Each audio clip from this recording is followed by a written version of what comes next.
तो देखिए यहाँ पे क्वेश्चन नंबर 5 एक्सरसाइज 5.3। तो क्वेश्चन नंबर 5 है ये एनसीईआरटी क्लास 10 एपी का क्वेश्चन है। यहाँ पे देखिए क्या करना है। क्वेश्चन आपके पास दिया है the first term of AP is 5, यानी कि ए का वैल्यू 5 दिया हुआ है। आपको पता है फर्स्ट टर्म को हम लोग क्या कहते हैं, ए कहते हैं। And the last term is 45 and the some is 400। Last term यानी कि ए एन आप कह सकते हैं, या फिर टी एन, या फिर एल, तीनों लास्ट टर्म ही को डिनोट करता है। बट मेनली अगर आपको सिर्फ लास्ट टर्म निकालना है तो आप ए एन ही यूज़ करें। एल सिर्फ एस एन का जब फॉर्मूला यूज़ करते हैं हम लोग तब उसमें एल लिखते हैं वहाँ पे।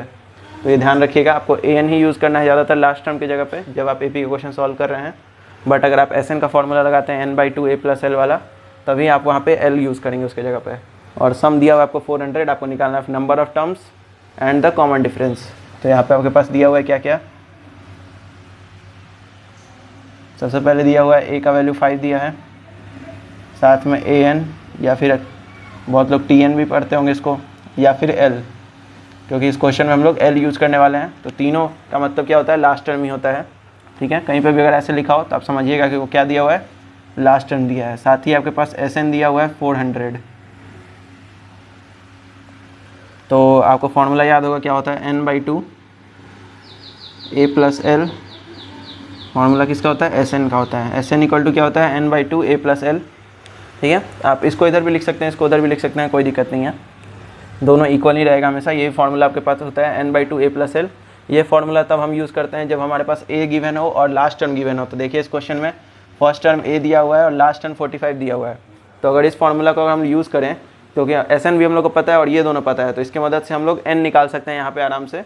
उसके बाद हम लोग a n वाले में रख के d भी निकाल सकते हैं। तो देखिए यहाँ पे क्या करना है, n की जगह n तो आपको पता नहीं है, तो n/2 ऐसे ही रहने दीजिए। a का वैल्यू 5 है और l का वैल्यू आपका 45 है, और एस एन का वैल्यू क्या है आपके पास 400। देखिए n/2 इंटू ये 45 और 5 जोड़ेंगे तो हो जाएगा 50 इक्वल टू 400। ये 2 से 50 कट जाएगा 25 बार में, तो 25n इक्वल टू 400 हो जाएगा।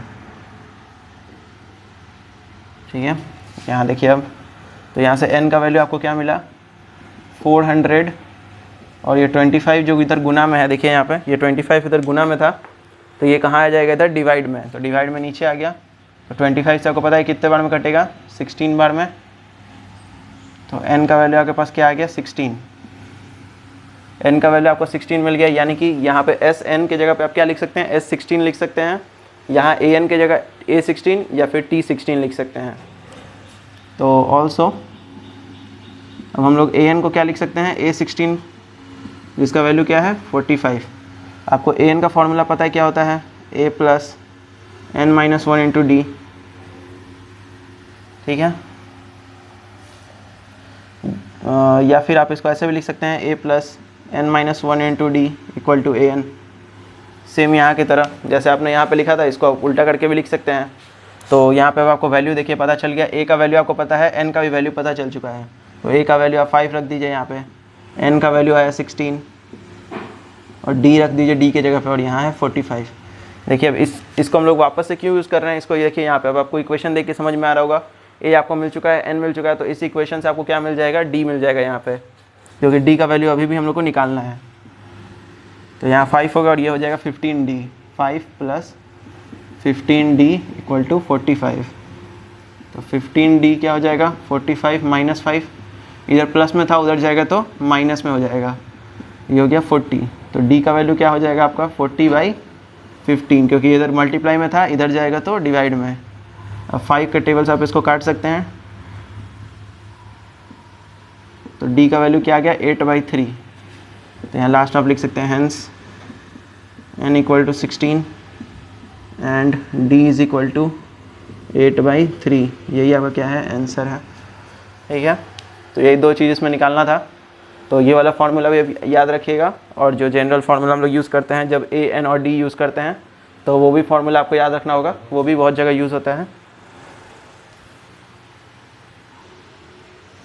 तो देखिए यहाँ पे हमने थोड़ा सा यहाँ पे इसको वापस से ठीक किया है। गिवन यहाँ पे लिखा हुआ था, साथ ही यहाँ पे हमने ये भी लिखा है find the number of terms. Number of terms मतलब कि n, और कॉमन डिफरेंस आपको पता है क्या होता है, d होता है। तो आप यहाँ पे दिखा देंगे तो ज़्यादा सही रहेगा, आपको भी पता चलता रहेगा कि आपको कौन कौन सी चीज़ें निकालनी है। तो स्टार्टिंग में ऐसे आप लिख सकते हैं n = बट यहाँ पे हमने फिर n और d का वैल्यू लास्ट में हमने निकाला है। ठीक है, तो यही आपका आंसर था। तो इस वीडियो में इतना ही था। वीडियो को लाइक करिए और चैनल को सब्सक्राइब करिए।